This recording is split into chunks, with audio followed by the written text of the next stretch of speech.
ಮೊದಲಿದ್ದ ಇದೆಲ್ಲ ಹೊಸದೇ ಎಲ್ಲಿದ್ದಾರೆ ಖರ್ಗೆ ಅವರಿಂದ ಇದ್ದೇ ಇದೆ ಅಲ್ವ 99 ನೋಟ್ ಔಟ್ ಆಗ್ತೀವಿ ನಾವು 100 ಆಗ್ತಾ ಇಲ್ಲ ಹೊಸದೇನಲ್ಲ ಅದಕ್ಕೂ ಖರ್ಗೆ ಅವ್ರು ಆಗಬೇಕಿತ್ತು ಪರಮೇಶ್ವರ್ ಬಂತು ಹಾಗೆ ನಡೀತಾ ಇದೆ ದಲಿತ ಸಿ ಎಂ ಅಂತ ಅಂದ್ರೆ ಅದು ದಲಿತ ಸಿ ಎಂ ಅವಕಾಶಗಳು ಬಂದಾಗೆಲ್ಲ ರಾಜಕೀಯ ನಡೀತಾ ಇದೆ ಸೊ ಪಾಲಿಟಿಕ್ಸ್ ಅಂದ್ರೆ ಹೆಸರು ಅದಕ್ಕೆ ಕುತಂತ್ರನೇ ಅದ್ರ ಅದ್ರ ಮೀನಿಂಗ್ ಏನ ಅದೇ ಪಾಲಿಟಿಕ್ಸ್ ಮಾಡ್ತಿಲ್ಲ ಅಂತಾರೆ ಬರೀ ಪಾಲಿಟಿಕ್ಸ್ ಮಾಡ್ತೀವಿ ಅನ್ನೋದು ಎಲ್ಲ ಕಡೆ ಪಾಲಿಟಿಕ್ಸ್ ಮೀನಿಂಗೇನೆ ಅದು ಅದು ನಡುವೆ ಬಹಳ ದಿನ ಗ್ಯಾಪ್ ಆಗಿತ್ತು ಯಾವಾಗ ಡಿ ಕೆ ಶಿವಕುಮಾರ್ ಅವರ ಸುಪ್ರೀಂ ಕೋರ್ಟ್ ಅಲ್ಲಿ ಇಡೀ ತನಿಖೆ ರದ್ದಾಗುತ್ತಲ್ಲ ಅಂತ ದಿಢೀರಾಗಿ ಇರಲ್ಲ ಅದಕ್ಕೂ ಅದಕ್ಕೆ ಏನು ಸಂಬಂಧ ಈಗ ನಾ ಖರ್ಗೆ ಅವ್ರು 20 ವರ್ಷದಿಂದ ನಾ CM DCM ದಲಿತ CM ಆಗ್ಬೇಕಿತ್ತು ಅದಕ್ಕೂ ಆ ಕೇಸಿಗೆ ಏನು ಸಂಬಂಧ ಅವರು ಅವಕಾಶ ಇದ್ರೆ ಅವರು ಆಗ್ತಾರ ಅದು ಬೇರೆ ಮಾತು ಇದಕ್ಕೂ ಕೇಸ್ಗೆ ಸಂಬಂಧ ಇಲ್ಲ ಇದು ಅವರು ಸಾಕಷ್ಟು ವೇದಿಕೆಗಳಲ್ಲಿ ಭಾಷಣ ನಾವು ಮಾಡಿದ್ದೀವಿ ದಲಿತ CM ಆಗ್ಬೇಕಂತ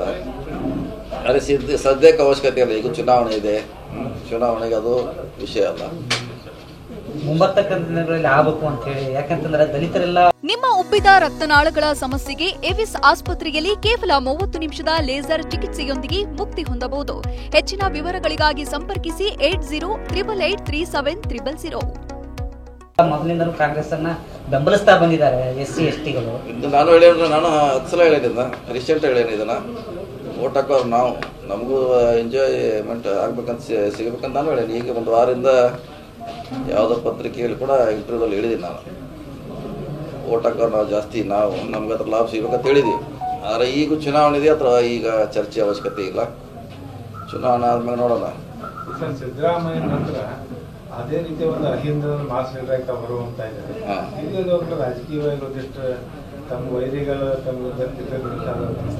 ಅದ ಹೇಳಿದ್ರೆ ಅದೇನು ಮತ್ತೆ ಅದ ಇರೋದು ಅದೇನ ಅದನ್ನೆಲ್ಲ ಸ್ವೀಕಾರ ಮಾಡಲೇಬೇಕು. ಎಲ್ಲ ತಮ್ಮ ಪಾರ್ಟಿಯಲ್ಲಿ ಎಲ್ಲರನ್ನೆಲ್ಲ ತುಳಿಲಿಕ್ಕೆ ಎಲ್ಲ ಕಡೆ ಅದೊಂದು ಇದ್ದೇ ಇರ್ತದೆ. ಸತೀಶ್ ಜಾರಕಿಹೊಳಿ ಅವರು ಹಿಂದೂ ಪಿತೂರಿ ಇಲ್ಲ ಸತೀಶ್ ಜಾರಕಿಹೊಳಿ ಅಂತಿಲ್ಲ ಎಲ್ಲ ಕಡೆ ಇದ್ದೇ ಇರ್ತದೆ ಅದು ಕಾಮನ್. ಅದನ್ನ